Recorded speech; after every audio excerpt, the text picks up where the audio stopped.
sens. Ça vous parle? Beaucoup de chrétiens aujourd'hui sont à la recherche d'expériences spirituelles. Et donc rechercher en général,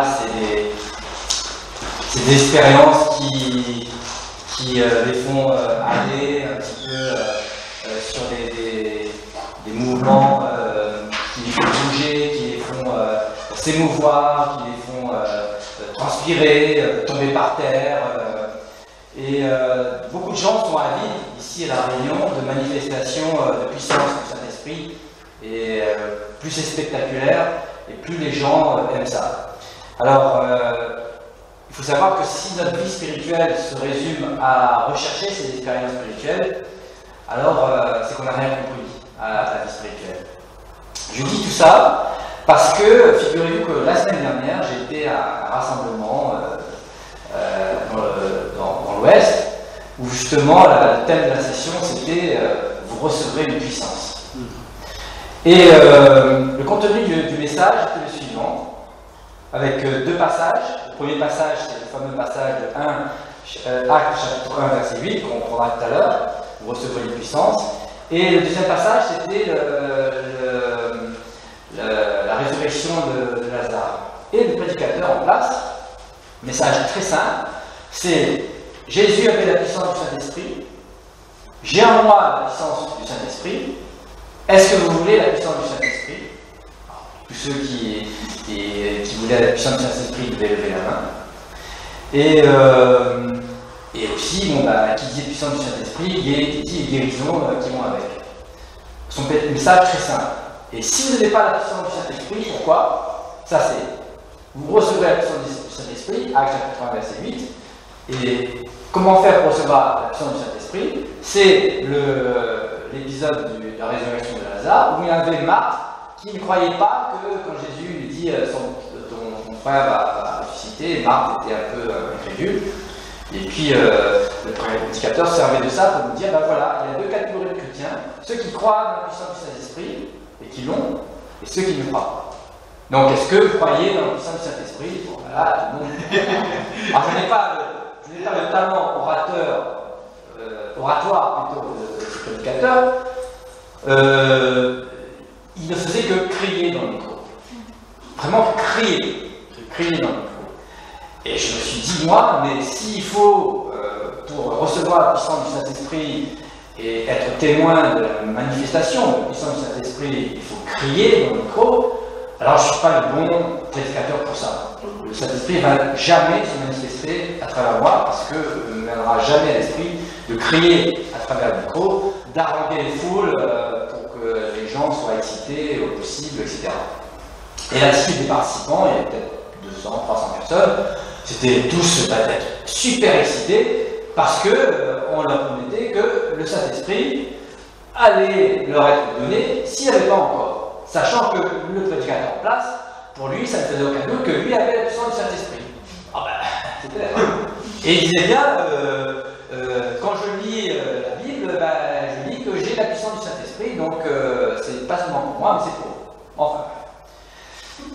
Alors, pour rappel, ce n'est pas, en tant que chrétien, la puissance du Saint-Esprit que nous devons rechercher en premier. Le chrétien doit rechercher en premier la présence du Saint-Esprit. Et comment rechercher la présence du Saint-Esprit? En allant vers Jésus. En allant vers Jésus. En allant vers Jésus, nous serons alors remplis du Saint-Esprit. Nous pourrons alors éprouver sa présence dans nos vies. Jean chapitre 7, verset 38, nous dit que, à ce moment-là, celui qui croit en moi, nous dit Jésus, des fleuves d'eau vive couleront de son sein, comme dit l'Écriture. Donc, pour discerner aussi ce qui vient du Saint-Esprit, il faut comprendre sa mission. C'est très important de comprendre la mission du Saint-Esprit. Parce que si on ne comprend pas la mission du Saint-Esprit, on va passer à côté du message de la Bible au sujet du Saint-Esprit. Et quelle est cette mission? Il faut savoir que le ministère du Saint-Esprit est toujours centré sur la personne de Jésus-Christ. 1 Jean chapitre 4, verset 2. le Saint-Esprit glorifie Christ. Et il le fait comment? À travers les Écritures. Et à travers les Écritures, le Saint-Esprit nous amène à en saisir le sens et à mettre en pratique les Écritures. Donc il faut savoir que c'est le Saint-Esprit qui va nous amener à glorifier Christ dans nos vies. Et donc il existe un lien intime entre l'obéissance à la parole, la connaissance de la parole et la marche par l'Esprit. Le problème, c'est qu'il y a beaucoup de chrétiens qui voudraient avoir la puissance du Saint-Esprit en eux, mais sans passer par une vie de piété, sans passer par une vie où ils vont être amenés à être remplis de la parole de Dieu, à l'étudier, à la connaître. Et ça, c'est pas possible. Ce n'est pas possible. Aussi, on peut être plus sensible au don du Saint-Esprit qu'à sa présence. Et rechercher plus les dons, c'est-à-dire la manifestation visible de ce que le Saint-Esprit peut faire dans nos vies ou dans nos églises, plutôt que sa présence à l'intérieur de nous. Mais il ne faut pas oublier, parce que souvent on oublie, que le Saint-Esprit n'est pas simplement une influence. Elle n'est même pas une puissance. Le Saint-Esprit, beaucoup de chrétiens pensent à le Saint-Esprit comme une source de force, comme une puissance divine, pas comme une personne, pas comme un être personnel. Alors c'est vrai qu'il est plus difficile de concevoir le Saint-Esprit comme étant une personne, au même titre que Dieu le Père. C'est plus facile de concevoir Dieu en tant que personne, de concevoir Jésus en tant que personne. C'est moins évident de concevoir le Saint-Esprit comme une personne. Pourquoi? Parce qu'il agit intérieurement, dans le secret de notre cœur. Il est en nous, mais voilà, on ne peut pas le visualiser. C'est pour ça qu'on attribue trop facilement le Saint-Esprit, on l'associe trop facilement à une puissance. Or, le Saint-Esprit est une personne divine. C'est quelqu'un qui habite dans nos vies, et aussi c'est une personne que l'on peut attrister, et que l'on peut même éteindre dans nos vies. Alors voyons ce fameux acte versé dans Actes chapitre 1, verset 8. Mais vous recevrez la puissance du Saint-Esprit qui viendra sur vous, et vous vous servirez de témoins tant à Jérusalem que dans toute la Judée, la Samarie et jusqu'aux extrémités de la terre. Donc la parole de Dieu nous fait cette promesse que nous allons recevoir le Saint-Esprit. Alors, le Saint-Esprit, dans ce verset, c'est le mot grec, c'est dynamis. Dynamis, ça vous fait penser à dynamite. Dynamo, voilà. Donc c'est le mot fort pour expliquer la puissance. Et donc, Jésus lui-même a dû recevoir et être revêtu de cette puissance, dynamis, avant de commencer son ministère. Donc, dans Luc chapitre 3, verset 21, on voit que Jésus a été baptisé, et pendant qu'il priait, le ciel s'ouvrit, et le Saint-Esprit descendit sur lui sous une forme corporelle, comme une colombe. Dans Luc chapitre 4, verset 1, Jésus rempli du Saint-Esprit revint du Jourdain, et qu'est-ce qu'il s'est passé?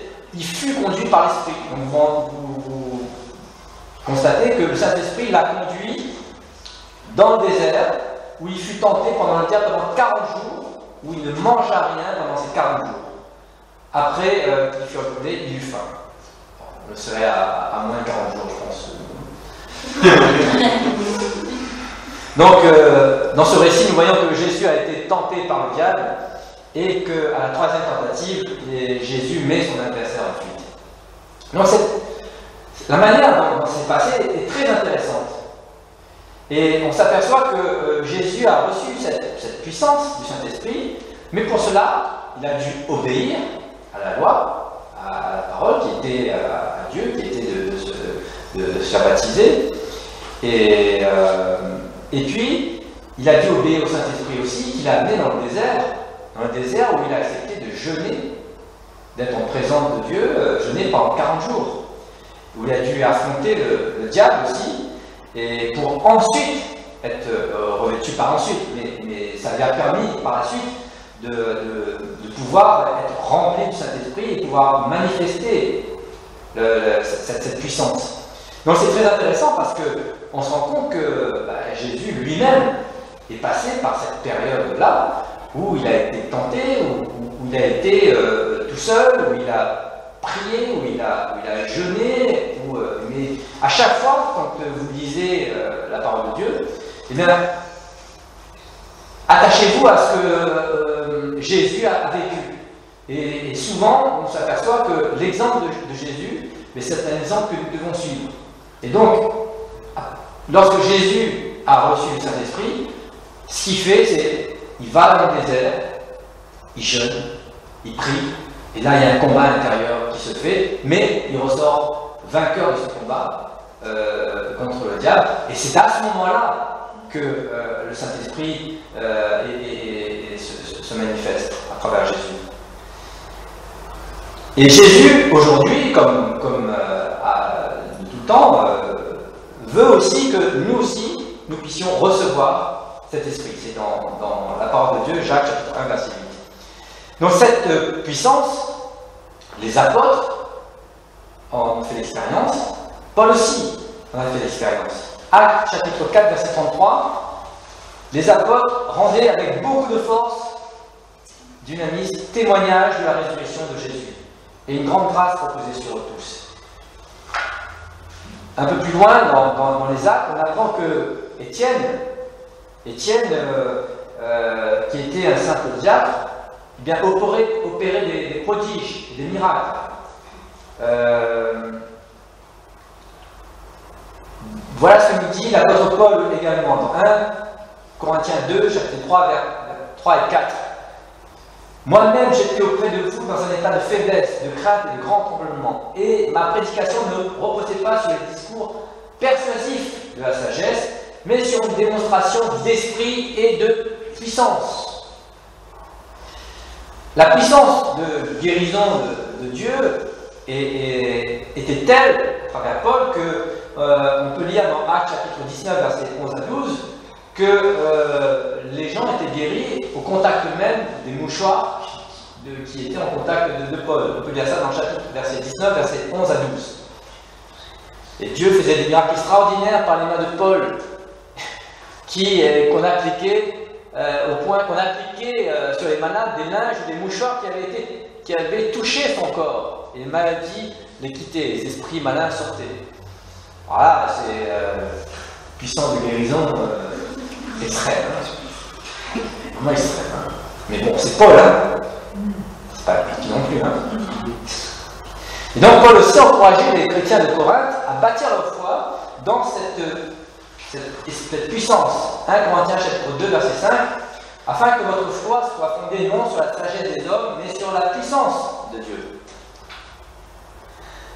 Alors, qu'en est-il de nous, chrétiens, entre guillemets, petits chrétiens, amis de la Réunion, est-ce qu'on peut aussi, à l'image de ce prédicateur que j'ai entendu, être revêtu de sa puissance? Non.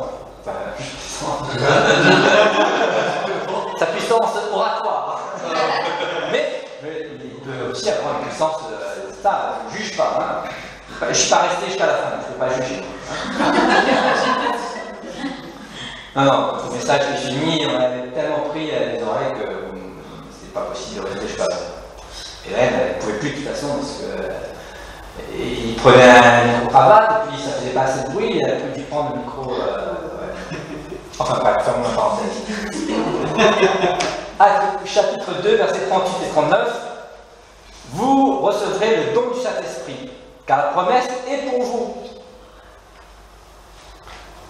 Alors, si j'ai cette puissance en moi, parce que la parole de Dieu nous dit que nous recevons, nous avons cette puissance de Dieu, eh bien pourquoi on ne pourrait pas prétendre également à avoir cette puissance-là? Alors, je vais utiliser une image, et c'est là aussi où on a un point commun entre le prédicateur que j'ai entendu et ce que je veux dire, c'est que lui, à un moment donné, il a dit que la puissance se manifeste, comme je l'ai dit tout à l'heure, à travers la foi. Mais il a dit ça de manière très simpliste. Si vous croyez que vous avez la puissance de Dieu, vous allez recevoir la puissance de Dieu. Est-ce que vous croyez? bien sûr, lève la main, mais c'est un peu simpliste, ça ne marche pas comme ça. Alors, on est comme des ampoules. On est des ampoules. Et des ampoules dans une salle, une pièce obscure. Et bien, qu'est-ce qu'il faut pour que ces ampoules éclairent? Il faut un interrupteur. Et voilà, il faut appuyer sur l'interrupteur. Et notre interrupteur, c'est la foi. C'est la foi. Effectivement, la foi, c'est notre foi. C'est le moteur de la puissance de Dieu et de la possibilité qu'a le Saint-Esprit de manifester sa puissance à travers nous. Et ce moteur, c'est la foi. Qu'est-ce que la foi? Qu'est-ce que la foi? Est-ce que c'est la foi qui consiste à croire que nous avons le Saint-Esprit en nous? Je crois que j'ai le Saint-Esprit en moi, je crois que j'ai la puissance en moi, je crois que je vais guérir, je crois que j'ai la puissance de guérir, et donc, parce que je crois, j'ai cette puissance-là. C'est pas ça. Voyons ce que nous dit la parole de Dieu. La parole de Dieu nous dit dans Romains chapitre 10, verset 17, un verset que vous connaissez tous, bien évidemment. Et là, il n'y a qu'à se référer à ce que nous dit la parole. La foi vient de ce que l'on entend, et ce qu'on entend vient de la parole de Dieu. Et il faut remarquer ici que le mot grec pour parole, c'est rhéma, c'est-à-dire la parole révélée, et non la parole écrite. Donc, pour que justement cette puissance puisse se manifester à travers nous, il faut qu'on ait la foi, mais la foi qui vient de ce qu'on entend et qui vient de la parole de Dieu. Donc, première condition, c'est bien sûr être chrétien, croire en Jésus, avoir donné sa vie en Jésus, avoir le désir de vivre une vie chrétienne, et deuxièmement, cultiver cette foi-là, cette foi qui vient de la parole de Dieu. Donc être nourri de la parole de Dieu, être guidé par la parole de Dieu. Et souvenez-vous de ce que je vous ai dit tout à l'heure, le Saint-Esprit qui est en nous, son rôle, c'est de nous faire entrer dans la parole de Dieu, c'est de nous faire grandir dans cette parole pour qu'on soit plus proche de Jésus, pour qu'on soit vraiment au contact avec lui à travers sa parole. Mais si on se prive de cette parole, comme dans beaucoup de communautés où on ne fait que puissance, guérison, etc., et où la parole de Dieu, l'étude de la parole est mise de côté, on va passer à côté de la foi, de cette relation intime avec la parole de Dieu, avec Jésus lui-même. La foi vient de ce que l'on entend, et ce que l'on entend ne vient pas de tel ou tel prédicateur, ce que l'on entend vient de la parole de Dieu, seule. La parole de Dieu qui doit être enseignée profondément, étudiée. C'est là le point essentiel, le point très important, pour que justement le Saint-Esprit puisse se manifester à travers nous. Et si nous sommes remplis du Saint-Esprit, eh bien le fruit de l'Esprit est évident. Montrez donc les fruits du Saint-Esprit dans votre vie. Montrez donc le fruit du Saint-Esprit dans votre vie, si vous voulez qu'on croie à votre onction divine. Parce que si on est rempli du Saint-Esprit, qu'est-ce qui va se passer? Ce sont les fruits que nous allons porter. Nous allons porter du fruit. Un chrétien qui est rempli du Saint-Esprit, il se voit en premier à travers les fruits qu'il porte. Vous êtes bien d'accord? Et c'est à partir du moment où on va voir les fruits du Saint-Esprit dans ta vie, eh ben, qu'on pourra croire à ton onction divine. Il ne suffit pas de dire qu'on a la puissance du Saint-Esprit en nous, et qu'à côté, eh ben, on ne porte pas du fruit du Saint-Esprit, pour qu'on croie que la puissance est dans celui qui crie le plus fort. C'est pas parce que je vais crier le plus fort, j'ai la puissance du Saint-Esprit en moi, que je vais l'avoir. Non, c'est à travers les fruits du Saint-Esprit. Je ne vais pas vous faire la liste, mais quand vous lisez la liste, voilà, il y a notamment l'humilité, la maîtrise de soi, l'amour, etc., la bienveillance, etc.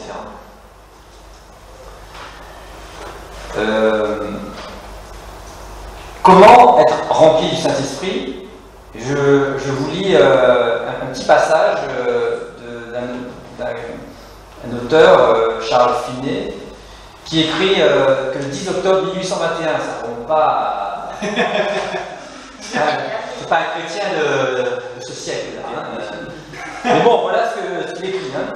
Je mettais à part une journée pour le jeûne et la prière secrète, craignant que la puissance divine ne soit retirée de moi, anxieux d'en découvrir la cause.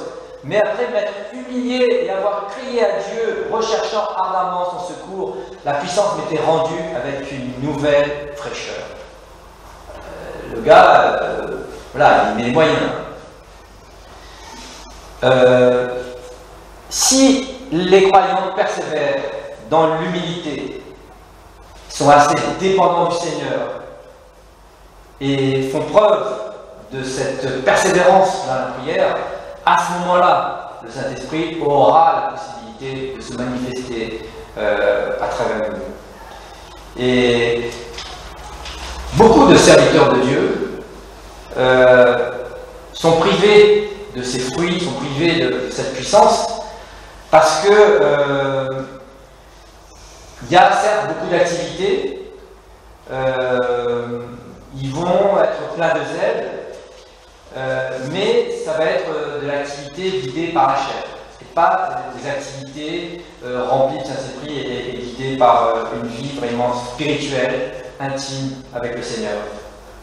Et donc l'onction du Saint-Esprit, cette puissance, ne peut être manifestée à travers nos vies qu'après un profond travail d'enfantement dans la prière. Vous voyez l'exemple de Jésus lui-même, vous voyez l'exemple de tous les apôtres, de Paul, vous voyez l'exemple de ce chrétien-là qui passait des heures et des heures, des nuits même à prier, à jeûner. Et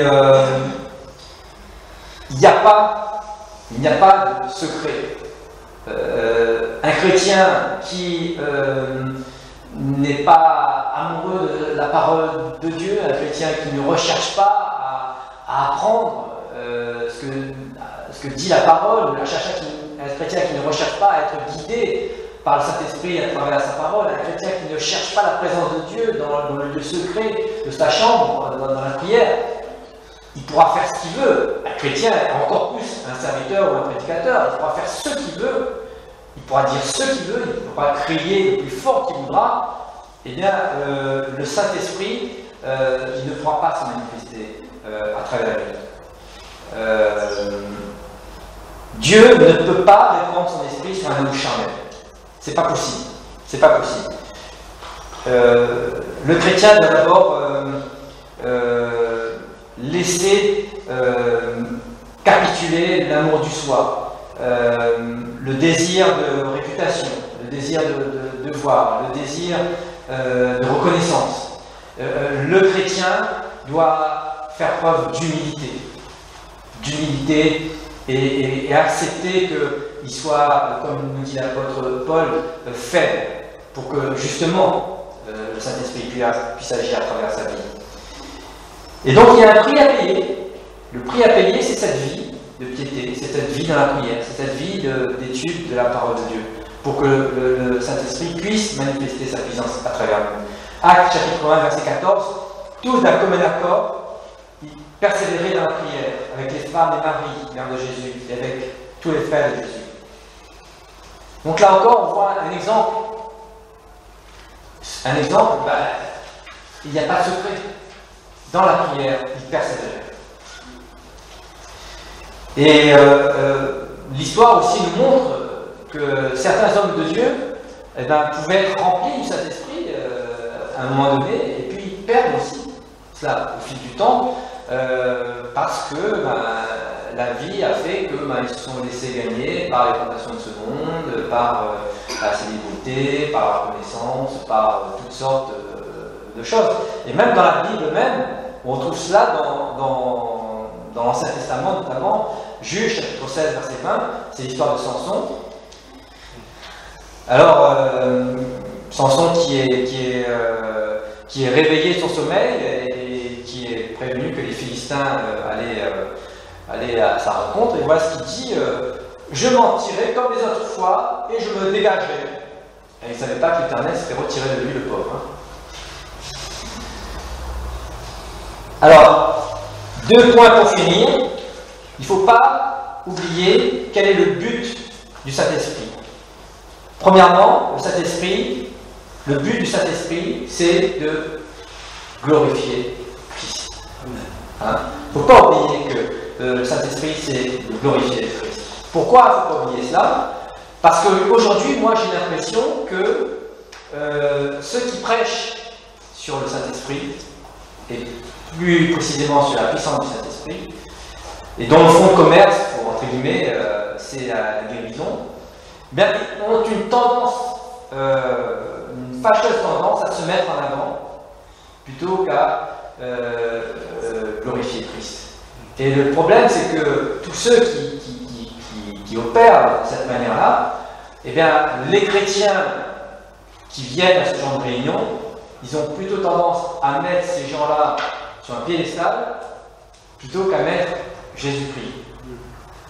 Pas sur un piédestal, mais à être désireux d'être plus rempli de Jésus-Christ dans leur vie. Et ça me dérange. Ça me dérange. Parce que si dans ma vie, c'est pas Jésus-Christ qui est glorifié, mais c'est ma personne, alors ce que je vais faire, ce que je vais dire, ça ne servir à rien. Et vous lirez aussi dans le Nouveau Testament, c'est pas parce que des gens ont guéri, ont chassé les démons au nom de Jésus, qu'ils vont forcément être sauvés. Le problème il est là. Donc il faut savoir aussi que ce qu'on fait est très important, et ce n'est pas parce qu'il y a des guérisons, ce n'est pas parce qu'il y a des miracles, ce n'est pas parce que les démons sont chassés au nom de Jésus que forcément le Saint-Esprit est derrière. Et c'est pas moi qui le dis, puisque la parole de Dieu nous dit, bon bah oui, effectivement, c'est pas, voilà, et des gens, des chrétiens, ils vont devant le Seigneur et diront, bah oui, j'ai fait ça en ton nom. Et le Seigneur dira, non, je ne te connais pas. Donc faisons attention. Et effectivement, si en tant que prédicateur, c'est moi qui est mis en avant, à travers la manifestation du Saint-Esprit, danger. Enfin, je dis ça, on dit souvent, mais je dis rien.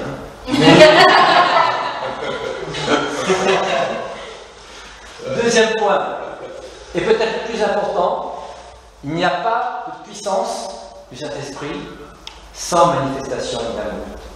Alors ça, souvent ces genres de manifestations, et j'ai pas beaucoup vu la manifestation de l'amour dans ce genre de manifestation. Or, lorsqu'on voit, encore une fois, l'exemple de Jésus, l'exemple de Jésus, en premier, c'était la manifestation de son amour. Par ce miracle, Jésus voulait avant tout montrer son amour à l'humanité et répondre à la misère de cette humanité. On peut lire dans Actes chapitre 10, verset 38, Dieu a oint du Saint-Esprit et de force Jésus de Nazareth qui allait de lieu en lieu, faisant du bien et guérissant tous ceux qui étaient sous l'empire du diable, car Dieu était avec lui. Et par ces attitudes, ces comportements à l'égard des malades, on voit à travers ces récits que Jésus manifestait une réelle compassion à l'égard de tous ceux qui souffraient. Et il répondait aussi aux demandes des gens. Pourquoi? Parce qu'il avait la compassion. Il avait la compassion. Regardez tous ces miracles qu'il a pu faire avec la femme à la plaque de sang, le chef de la synagogue, dont la fille était mourante, la veuve de Sarepta. Tout ça montre que ce qui intéressait Jésus, c'était la personne, c'était le malade, et non pas simplement la maladie. Donc Jésus montrait vraiment, il y avait un vrai dialogue qui s'instaurait souvent entre le malade et Jésus. Et Jésus allait comme ça vers les malades en leur montrant justement qu'il partageait leur souffrance, qu'il était en communion avec ce qui n'allait pas. Pourquoi? Parce que Jésus était justement la vie, et c'était lui qui avait la victoire sur la maladie, sur la mort même. Et il était là pour justement partager cette humanité avec nous. Lui qui était Seigneur, il est descendu au milieu de nous pour nous montrer à quel point il nous aimait et nous guérir, nous apporter tout cela, mais pour manifester une seule chose, l'amour de Dieu pour nous. À travers notamment ces miracles. Aujourd'hui, qu'est-ce qui se passe?